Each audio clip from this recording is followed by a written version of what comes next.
El expresidente de Estados Unidos, Donald Trump, abusó sexualmente a la escritora Jean Carroll y posteriormente la difamó.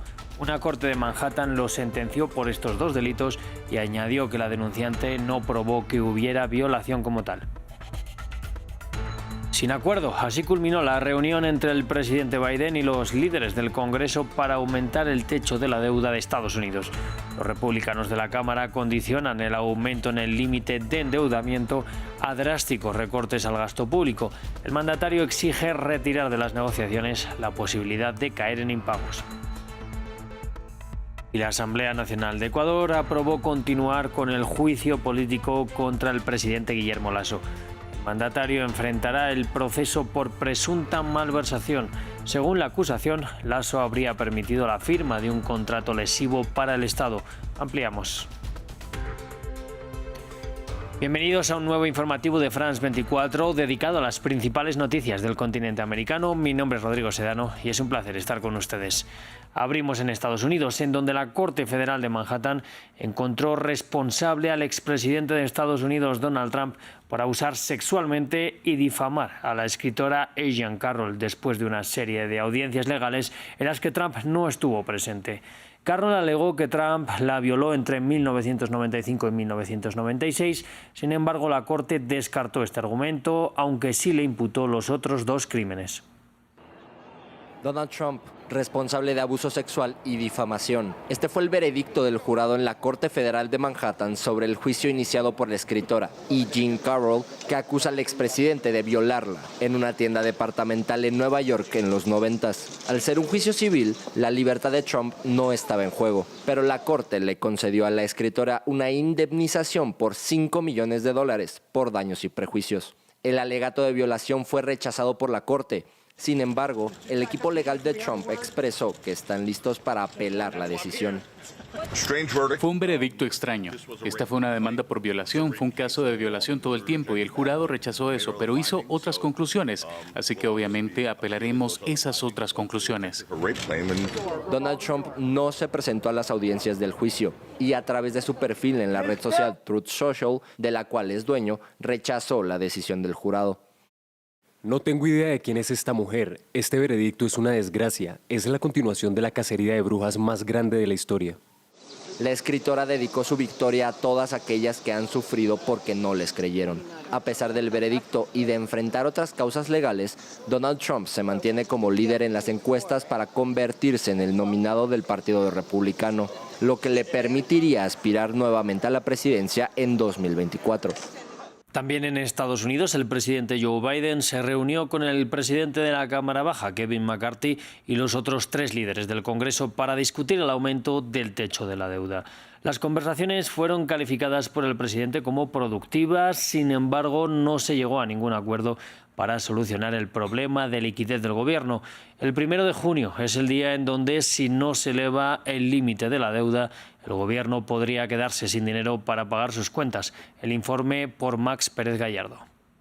El aumento del techo de deuda sigue atascado. Tras un esperado encuentro en la oficina oval este martes, el presidente estadounidense Joe Biden no consiguió desencallar las negociaciones para que el Congreso apruebe la elevación del límite de deuda que el gobierno puede adquirir para saldar sus cuentas. El ala republicana mantiene una posición clara: no se elevará el techo de deuda si no hay recortes en el gasto público. Todos en esta reunión reiteraron las posiciones en las que están. No hay ningún movimiento nuevo. El presidente dijo que el personal debería volver a reunirse, pero fui muy claro con el presidente. Ahora solo nos quedan 2 semanas. En una conferencia de prensa posterior a la reunión, Biden descartó la posibilidad de que Estados Unidos no cumpla con sus obligaciones financieras y no descarta invocar la 14ª enmienda de la Constitución. Dicha enmienda, en su sección 4, le permitiría al presidente elevar el techo de deuda unilateralmente. Sin embargo, este es un proceso largo que tiene que ser revisado por el Poder Judicial. Hoy, el gobierno trabaja a contrarreloj. Bueno, he estado considerando la 14ª enmienda. Y un hombre por el que siento un enorme respeto, Larry Tribe, que me asesoró durante mucho tiempo, cree que sería legítimo. Pero el problema es que tendría que ser litigado. Y mientras tanto, sin una extensión, todavía terminaría en el mismo lugar. La secretaria del Tesoro ha advertido que el gobierno podría quedarse sin fondos para el 1 de junio, una eventualidad que llevaría a la primera potencia mundial a caer en un impago por primera vez en su historia, con consecuencias no solo internas, sino globales.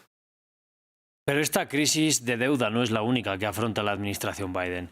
Autoridades estadounidenses, albergues, iglesias y organizaciones humanitarias se preparan para la llegada masiva de migrantes a la frontera con México con el final del título 42 este próximo 11 de mayo. Una medida que permitía la expulsión inmediata de solicitantes de asilo en ese país, argumentando motivos de salud pública.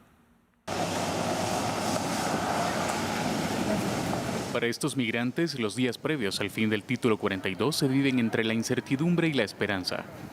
Cientos de ellos permanecen varados en la frontera entre Estados Unidos y México. Esperan que el fin de la polémica medida les permita cruzar hacia la Unión Americana. Pero la situación podría salirse de control, según las autoridades. Va a ser caótico durante un tiempo y como planteé en la reunión cuando hablaron de recortes, de no gastar dinero, ¿qué demonios pasa si recortas? ¿Vas a recortar agentes en la frontera? Necesitamos más en la frontera, no menos en la frontera.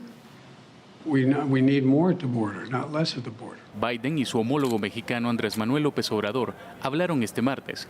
Acordaron que ambos gobiernos colaborarán en materia migratoria.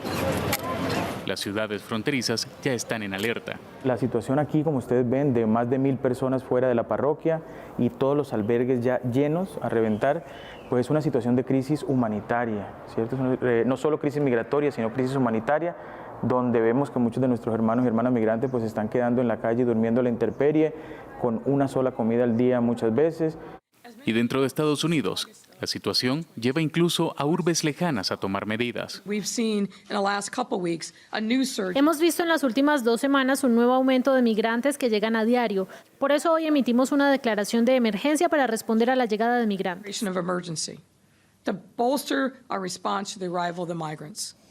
Las autoridades estadounidenses se preparan para una llegada de hasta 10,000 migrantes por día a la frontera. Sin embargo, Washington ha anunciado medidas como el despliegue de militares para contener la crisis. En Nicaragua, la Corte Suprema de Justicia, controlada por el oficialismo, suspendió de forma definitiva a la abogada Yonarqui Martínez, una reconocida defensora de los presos políticos de ese país. La justicia nicaragüense declaró nulo el título de abogado y notario público de la defensora y le solicitaron entregar sus protocolos.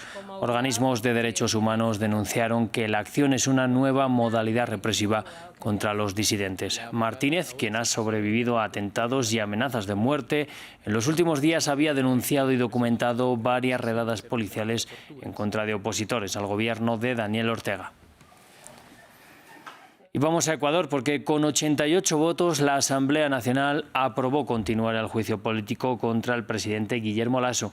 El mandatario es acusado del delito de peculado y ahora el órgano legislativo deberá convocar a una nueva sesión para enjuiciar y votar su destitución.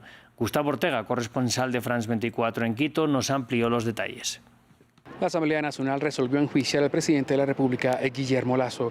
Para seguir con el proceso se necesitaba una votación de mayoría simple, esto es, la mitad más uno de los asambleístas presentes en la sala. El Pleno alcanzó los votos y posteriormente aprobó el llamado a juicio político. La acusación inicial fue un supuesto delito de peculado. Las acusaciones están relacionadas con la firma de un contrato de la flota petrolera ecuatoriana Flopep para el transporte de petróleo que causaron el perjuicio al Estado con el supuesto conocimiento del presidente, según los asambleístas. La convocatoria tuvo lugar luego de que no se alcanzaron los votos en la Comisión de Fiscalización a favor de un informe no vinculante que no recomendaba el juicio político al mandatario. El presidente del Parlamento anunció que al no haber un texto aprobado no existía un informe y lo desarrollado no tenía efectos jurídicos. Una vez reunidos los votos, la Asamblea Nacional deberá continuar con el juicio político al presidente de la República. Se deben cumplir con plazos de ley para convocar a la sesión y llamar así a la votación. Según los tiempos legales, la sesión se podría realizar entre el 14 y el 16 de mayo. La empresa aeronáutica brasileña Embraer y la sueca Saab han abierto este martes una nueva línea de producción de aviones de combate en Brasil.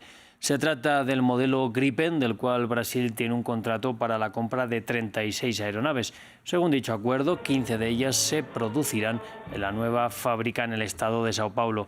Desde Saab aseguran que esperan que Brasil se convierta en su exportador de estos aviones en América Latina. Con esta noticia cerramos el informativo. Sigan conectados a France 24 y France24.com.